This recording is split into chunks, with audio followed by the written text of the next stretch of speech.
Today I'm going to be talking about Chenrezig and his ultimate and relative meaning and significance. There are different ways that people look at Chenrezig. He can have 4 arms, he can have 1,000 arms. When I was in retreat, we did a red Chenrezig. So this is one thing to remember, is that the 4-arm Chenrezig is merely one aspect, but the essence of all these different aspects is the same, is identical. Chenrezig also is the most popular deity of all the deities that are present in Vajrayana Buddhism. The Tibetans look at him a little bit differently than we are taught to look at him. They look at him as being far away in the heavens and watching over people and taking care of them compassionately, of course. Some Westerners think of Chenrezig as being a symbolic image of compassion. So the question is then, how actually are we to look at Chenrezig? So we have this divine manifestation, which is in the Thangka paintings, in the statues of Chenrezig, in the description of Chenrezig, in the practices. In the practice that we just did, he is described as, quote, Lord with a white body unstained by defects. The perfect Buddha is the ornament of your head. You look with compassion on all beings. I bow down before you, Chenrezig. So that is a way to look at his relative nature. This is his appearance, but it is really pointing at, but not actually, his ultimate essence, his inner reality. The two are not separate, but it's important to, in our minds, at least conceptually, understand the difference. He's more than an abstraction, and he is more than having an existence outside of ourselves. Very simply, he is the union of emptiness and compassion. And sometimes compassion is substituted with the word clarity. They're really expressing the same thing, but the emptiness refers to the ultimate essence, and clarity or compassion is the relative essence of Chenrezig. And all of this is an expression of the ultimate nature of our mind.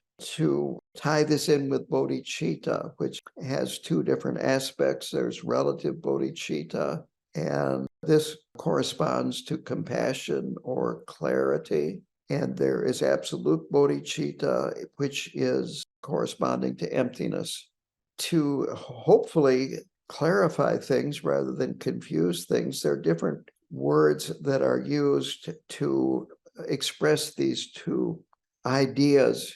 First, as I said, was emptiness and compassion. Another is knowledge and means. Knowledge as in yeshe, absolute aspect and relative aspect, mode of being and mode of manifestation, definitive and relative meaning, and on and on and on. So if you can keep this in mind, that there's a lot of different words that are used to describe this relationship and Chenrezig, it all boils down to, you might say, the same thing, this union of emptiness and compassion.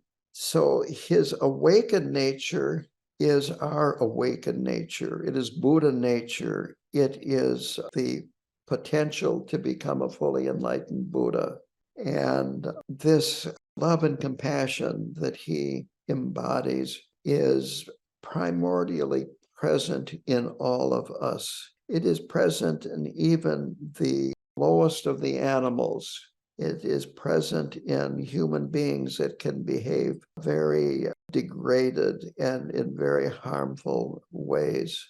Of course, what our goal is in Buddhism is to actualize this potential of ours. And some human beings have expressed more than others. That is why some human beings will act with more compassion than others.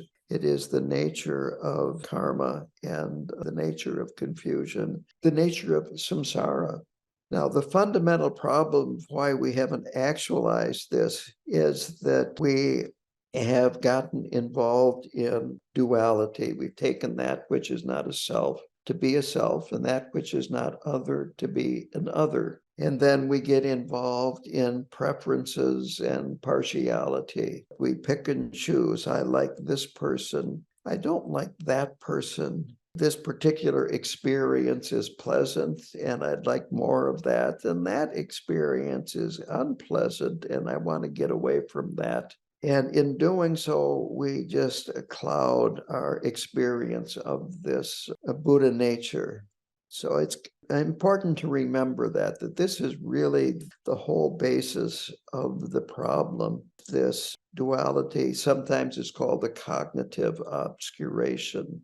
Again, no matter how confused a being is, no matter how confused we are, it is still there and it has a way of appearing even if we don't recognize it. I remember Mingyur Rinpoche talking about compassion and love. And he said, even a crocodile has love and compassion for itself. When it attacks, it's trying to eliminate its suffering by getting a good meal. And when it backs off, it's trying to protect itself. It's just, shall we say, focused on oneself and trying to reduce one's own suffering and increase one's happiness. So what we need to do, of course, is to work on trying to transcend this very self-centered approach to life. Getting back to Chenrezig, he is the expression of the love and compassion of all Buddhas.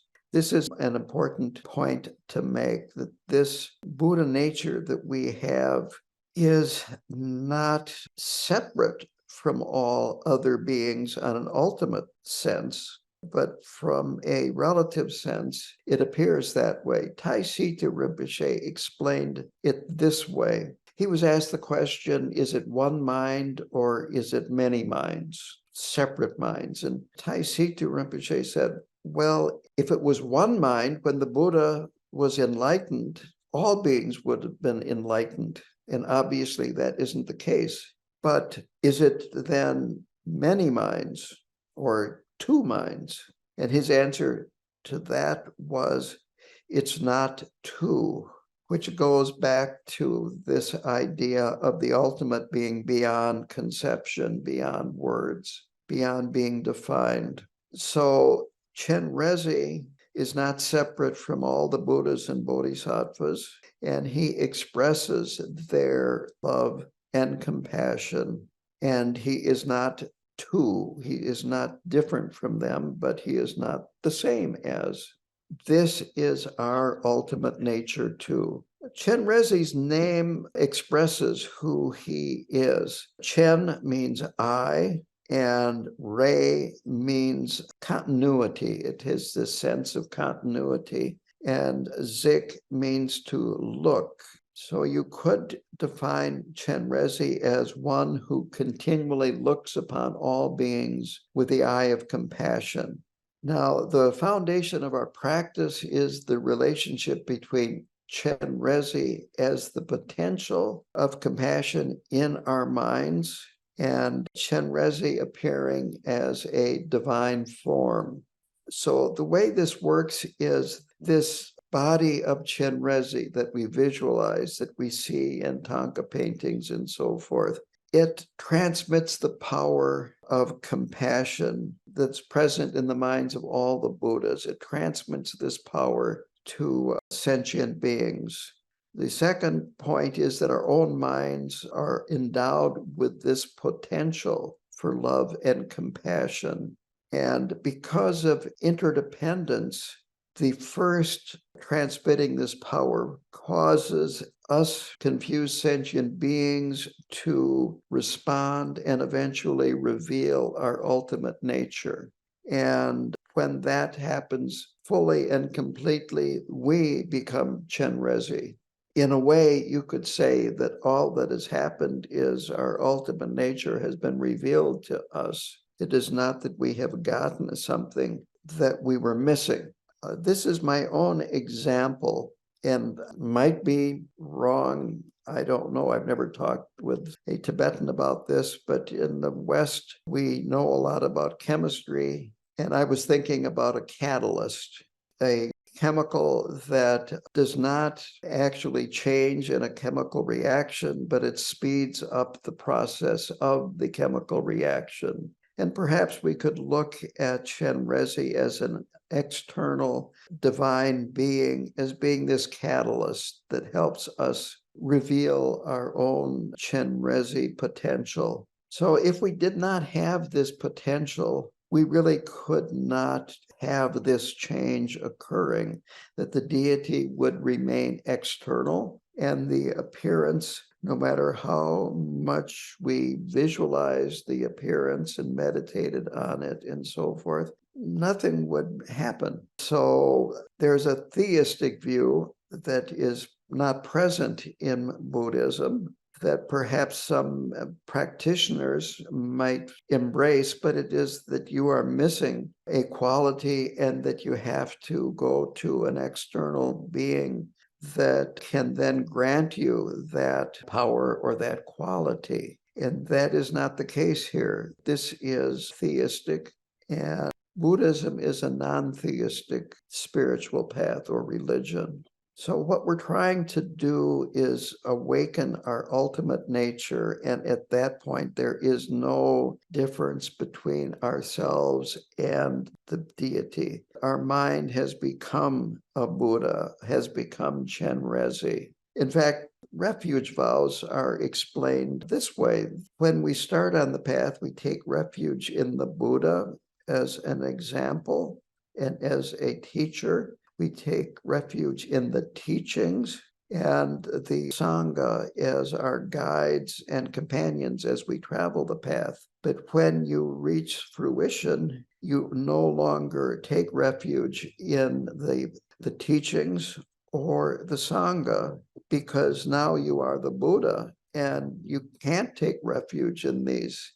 So ultimately, when we become Chenrezig, you might say we are our own source of refuge because we have become a Buddha. Chenrezig actually is a fully enlightened Buddha that manifests in the form that he does to help guide beings. A sign that our practice is being effective and bearing fruit is that our minds become more loving and more compassionate. And as this happens, this helps, again, this absolute Chenrezig grow, and you might say come to the surface. We get more glimpses of this absolute nature of our mind. Eventually, we come to realize that we were never separated from this ultimate nature and that it was always present. It's especially important when you're doing a visualization to have this feeling of the presence of the deity. Rinpoche would say that even if your visualization isn't very good, even if it's poor, to have this sense of the deity being present, of Chenrezig being present, is quite important. So when we are doing visualizations of Chenrezig, we want to focus our attention on his form, his attributes, the symbols of his clothing, his jewelry, the lotus, the mala, and so forth, because this helps us have a strong connection with and understanding of Chenrezig. It's also important to remember that our visualizations are made out of light. They're not solid. This is a reminder of emptiness, that Chenrezig is also, from the ultimate sense, a manifestation of emptiness. So to kind of sum up this part, the meditation on the relative Chenrezig gradually leads us to realize the absolute nature of our own mind. And the radiance of our mind is love and compassion. Chenrezig and compassion are basically the same reality. He is frequently called the Great Compassionate One. And this is a form that is taken by ultimate mind, a form to help guide us confused sentient beings. His nature is love and compassion. Part of the problem that we human beings have is this cognitive obscuration and thinking that we are probably the most important person in our world. And when we have suffering, whether it be illness or just having a difficult day at work or a difficult day at home or whatever, we take it very personally, and we think that we are being treated worse than just about everybody else in the universe. And if we really look clearly, we see that the world is full of beings that are in much more pain and suffering than we are in. If we look at the animal world, the animals suffer from, if they're wild, heat and cold. I remember Rinpoche talking about many animals die in the winter because of cold. And he was referring to not just large animals like deer and raccoon and squirrels, but also little animals like insects. And there are very few animals out in the world that do not have predators. And if they don't have animal predators, they have human predators. An animal has no one to take care of them when they're sick. They can't go to the doctor. They can't take medicine. If they get injured, if it's a serious injury, that's it. Getting old, you get old by yourself. You don't have a retirement community for old animals. Then there are domestic animals, and they, first of all, frequently are used for meat, and they have a very short lifespan, and they may not be treated very well between being born and being slaughtered. Some animals are used for work, and it's very common to overwork an animal, let's say an ox that's used for plowing, or a team of horses and so forth.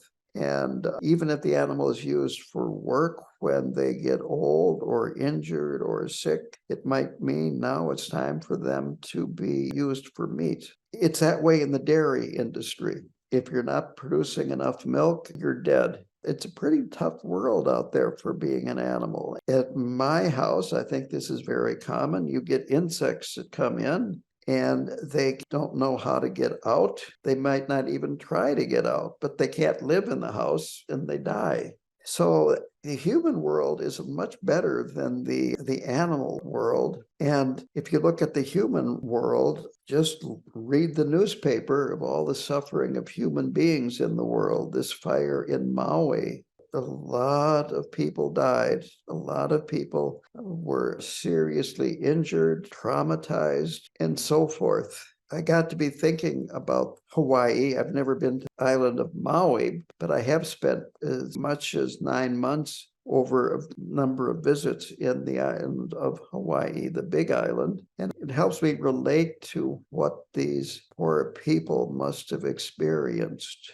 It must have been extremely frightening to be caught in this and having no way to escape. And you can look all over the world where there is war, where there is terrorism, where people have little freedom in their life, that they are in very poor jobs, perhaps even close to slavery, human trafficking, and so forth. And when it gets right down to it, even if we are having a lot of problems in our life, it is not all that serious compared to a lot of people. So it's important to appreciate how fortunate we are having a human existence, and having the human existence that we have, even if we're sick, even if our body is getting old. Then on top of that, you've come in contact with Buddhism, and you have this opportunity to reduce your own suffering. So if we can look at what other beings are experiencing in their lives, we can start thinking about other people. We can start realizing that we really don't have that much to complain about. This is the way we want to turn our minds to more about the suffering of other beings and less about our own suffering. If you think about yourself all the time, you'll find that no matter how happy you are, it doesn't last, and then you need to do something else to have happiness. And if you're not happy before you get what you want, you won't be happy for long after you get what you want. Reminds me of chasing a rainbow. I have driven when there was a rainbow that appeared in front of me after a rain in the car driving. And as I approached it, it would jump ahead of me. And no matter how close I would get to it, it would always jump ahead of me. You could not catch it with a car. I think happiness is a bit like that when we're just totally focused on our own happiness and don't care about other people. And in doing that, we create all kinds of negative karma, which leads to more suffering in the future rather than more happiness in the future. So by being aware of the suffering of others, it's important. It opens up our heart. It makes us more receptive to receiving the blessings of Chenrezig and actualizing our own Buddha nature and manifesting as Chenrezig. In Buddhism, love is wanting beings to obtain happiness, and compassion is wanting to reduce suffering. And to tie this in with the four immeasurables, love, therefore, is wishing happiness to others and also wishing that they have the foundation for happiness in the future through positive conduct, through behaving in a way that creates good karma, the merit that's necessary to have future happiness. And compassion is wishing that beings can be immediately freed from suffering, which of course is a result of their negative acts in the past, but it also is that they will understand karma and the causes of future suffering and avoid the causes of future suffering. So that is the first two of the four immeasurables. The third is joy, deep joy. Here, the happiness of others is wishing that they have it now, in the future, that there is a cessation of suffering now and in the future, and that this can cause deep joy, both in the beings and in ourselves, when we can have this aspiration for others. This is an important point. There's nothing wrong with feeling joy and happiness when you are wishing others happiness and wishing others to be free of suffering. Finally, equanimity is the last one. And quite honestly, equanimity could be put at the beginning as the first of the four immeasurables, because we usually, in our confusion, look at people in three categories, and those that we have sympathy and affection for, those who we have antipathy or hatred for, and those who we're indifferent to. The important categories here are not those that we feel close to and affection for. It's those that we are indifferent to, those that we have antipathy towards. We need to weaken this habit of playing favorites and not caring so much about others. The standard approach in Buddhism is to think about your mother and how much she has done for you that you have benefited from. Now, for a lot of people, this doesn't work because they did not have a good relationship with their mother. So you could substitute a grandmother or grandfather. You could substitute a very, very dear friend, or you could even substitute a pet.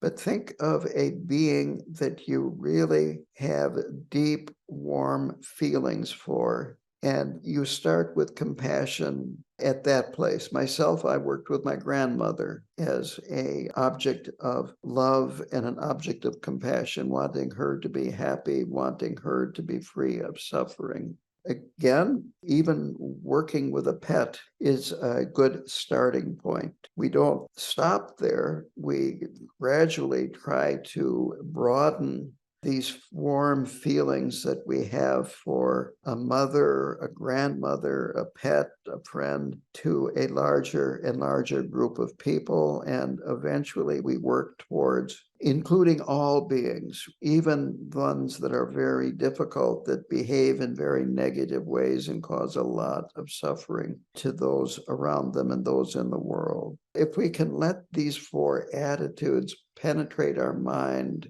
it can make a tremendous difference and help propel us along the path. So now I want to talk a little bit about bodhicitta, this enlightened mind. The fundamental aspiration of bodhicitta is to be of benefit for others. And this, of course, contradicts this confused attitude that we have that I am more important than others, and my happiness is what I'm going to attain first. And then when I get that happiness in a secure place, then I'll start thinking about other people. But this, of course, causes us to turn our backs on love, turn our backs on other people. And in a way, we're just causing ourselves more suffering. We get deeper and deeper into this dualistic world, which is just full of pain and suffering. And we engage in all kinds of harmful acts that cause us to accumulate more negative karma and more suffering.